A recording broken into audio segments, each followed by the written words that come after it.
Hello welcome dear students. General science का portion अपना ALP के अंदर भी और जेई के अंदर दोनों के अंदर कंबाइंड रहता है कि आपका एएलपी में भी पूछा जाता है और जेई के अंदर भी पूछा जाता है। दोनों के अंदर क्या डिफरेंस है, क्या सिमिलरिटीज हैं, उनके बारे में चर्चा करते हैं।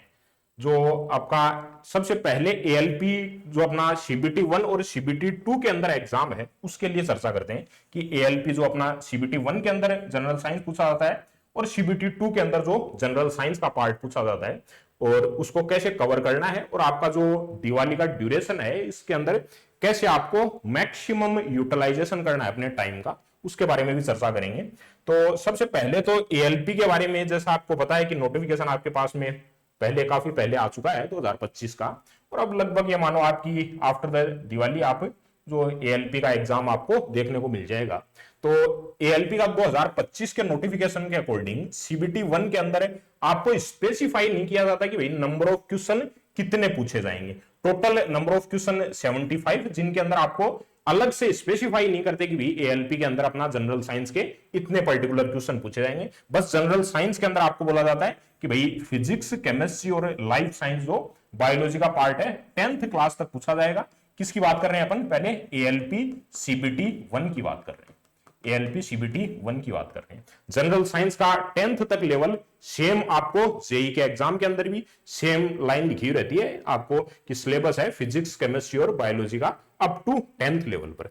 इसी प्रकार से जो पैटर्न आपका सीबीटी 2 का है उसके अंदर आपका पार्ट ए के अंदर, एएलपी की बात कर रहा हूं मैं, पार्ट ए के अंदर आप देखोगे कि यहां पर आपको फिजिक्स वाला जो पार्ट है, units, measurement, mass, weight and density, work power energy, speed and velocity, heat, temperature, electrical वाला जो पोर्शन है, ये जो पोर्शन आपका है, इतना पोर्शन जो मैंने मार्क किया है वो आपका सीबीटी 2 का जो है एएलपी पार्ट 1 के अंदर पूछा जाता है। तो एएलपी के अंदर हम बोल सकते हैं कि भाई सीबीटी 2 के अंदर आपको जो फिजिक्स वाला पार्ट है उसको पूछा जाता है, फिजिक्स वाला पार्ट है उसको पूछा जाता है, जबकि सीबीटी 1 के अंदर फिजिक्स, केमिस्ट्री और बायोलॉजी तीनों कंबाइंड रहते हैं।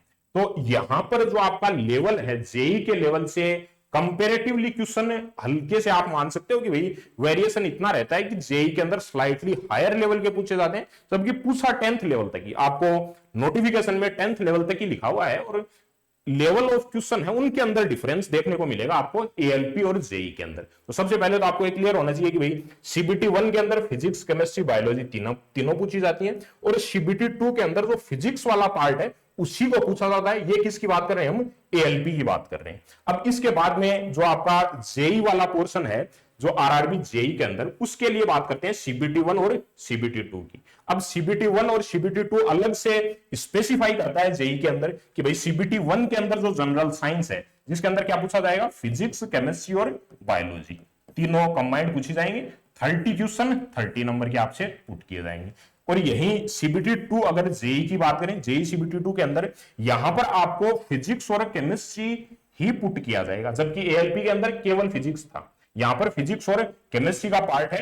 15 आपको नंबर ऑफ क्वेश्चन जो कि 15 मार्क्स के होंगे। तो इतना आपका सीबीटी 2 का जो है अपन जेई के लिए बोल सकते हैं। अब इसको कंक्लूड करते हैं कि एएलपी के अंदर अगर बात करें तो एएलपी के अंदर सीबीटी 1 के अंदर फिजिक्स, केमिस्ट्री और बायोलॉजी, सीबीटी 2 के अंदर केवल और केवल फिजिक्स वाला पार्ट, ये हम एएलपी के लिए। अब जेई के लिए बोले तो जेई का जो आपका एग्जाम है आरआरबी के लिए, सीबीटी 1 के अंदर आपका फिजिक्स, केमिस्ट्री और बायोलॉजी, इसी प्रकार सीबीटी 2 के अंदर केवल और केवल फिजिक्स और केमिस्ट्री का पार्ट। तो ये पोर्शन आपका एएलपी और जेई कंबाइंड है। अब इसको एक साथ आपको प्रिपेयर करना है। यहां पर स्लाइटली लेवल मैंने बताया आपको कि जेई के एग्जाम से एएलपी के एग्जाम में कम रहता है। लगभग जो लेवल ऑफ क्वेश्चन है वो एएलपी के अंदर इजी क्वेश्चन पुट किए जाते हैं, जेई के अंदर स्लाइटली अप लेवल किया जाता है। लेकिन आप मान सकते हो कि मीडियोकर लेवल पर सब क्वेश्चन पुट किए जाएंगे। तो यहां पर आपको फिजिक्स, केमिस्ट्री और बायोलॉजी तीनों को इक्वल वेटेज देकर चलना है। बायोलॉजी आप अगर यहां पर ऑब्जर्व करोगे तो बायोलॉजी को आप लेस वेटेज के साथ में पढ़ सकते हो, लेकिन फिजिक्स और केमिस्ट्री वाला पार्ट है वो आपको फिजिक्स केवल एएलपी सीबीटी 2 के अंदर और फिजिक्स, केमिस्ट्री दोनों आपको जेई के अंदर सीबीटी 2 के अंदर पुट की जाती है। तो फिजिक्स और केमिस्ट्री तो आपको बाई वेटेज भी हम बात करें तो ज्यादा यहां पर वेटेज रहता है पूरा आरआरबी के लिए ही बोलूं मैं, फिजिक्स और केमिस्ट्री का वेटेज ज्यादा रहता है कंपेरेटिवली बायोलॉजी के। तो फिजिक्स केमिस्ट्री तो आपको इक्वल वेटेज के साथ में पढ़नी है, बायोलॉजी कंपेरेटिवली आप कम क्वेश्चन पुट किए जाते हैं, तो इस वजह से आप जो है लेस वेटेज के साथ पढ़ सकते हो, लेकिन आपको पैटर्न पूरा कवर करना है। तो इस हिसाब से आपको जो फिजिक्स केमिस्ट्री और बायोलॉजी एएलपी और जेई दोनों के लिए जो डिवीजन है उसको लेकर के चलना है। आप मीडियोकर लेवल पर प्रिपेयर करते हो, जैसे मैं आपको बताता हूं कि अगर आप जो एएलपी और जेई दोनों के लिए, एएलपी और जेई दोनों के लिए आप कंबाइंड लेकर के चलते हो साइंस का पोर्शन, जिसके अंदर आप जो फिजिक्स केमिस्ट्री और बायोलॉजी तीनों को इक्वल वेटेज के साथ लेकर चलते हो, तो यहां पर तीनों आपको जो एएलपी की बात करें तो सीबीटी 1 के अंदर काम में आ जाएगा और आरआरबी जेई के अंदर सीबीटी 1 के अंदर काम में आ जाएगा। फिर फिजिक्स वाला पोर्शन है वो एएलपी के अंदर सीबीटी 2 के अंदर काम में आ जाएगा, और फिजिक्स केमिस्ट्री कंबाइंड है वो आपको जेई के सीबीटी 2 के अंदर काम में आ जाएगी। और यहां पर अगर आप इसको मोर देन जो 10th लेवल है उससे आप 10th लेवल आपको बोला जाता है, आप जो बायोलॉजी का पार्ट है उसको आपको स्लाइटली जो है 11th 12th से हल्का सा टच पूछा जाता है। बाकी 10th लेवल तक आप जो physics chemistry biology NCERT cover करके चलते हो, बढ़िया सी है, 10th लेवल तक आप एनसीईआरटी कवर करके चलते हो, तो आपका दोनों एग्जाम के लिए इक्वली कवर हो जाता है, एएलपी भी और जेई भी, दोनों एनसीईआरटी के अकॉर्डिंग। अब एनसीईआरटी से या तो आप सेल्फ प्रिपेयर करो या फिर यहां पर कोर्स की फॉर्म के अंदर आपको जो जेई और एएलपी दोनों के लिए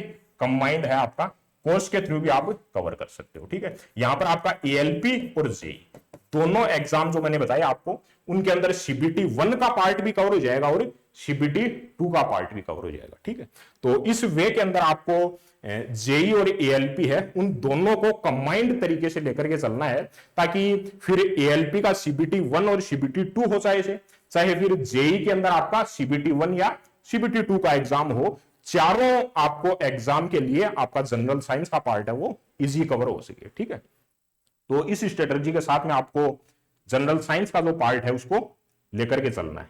ठीक है, ओके, थैंक यू डियर।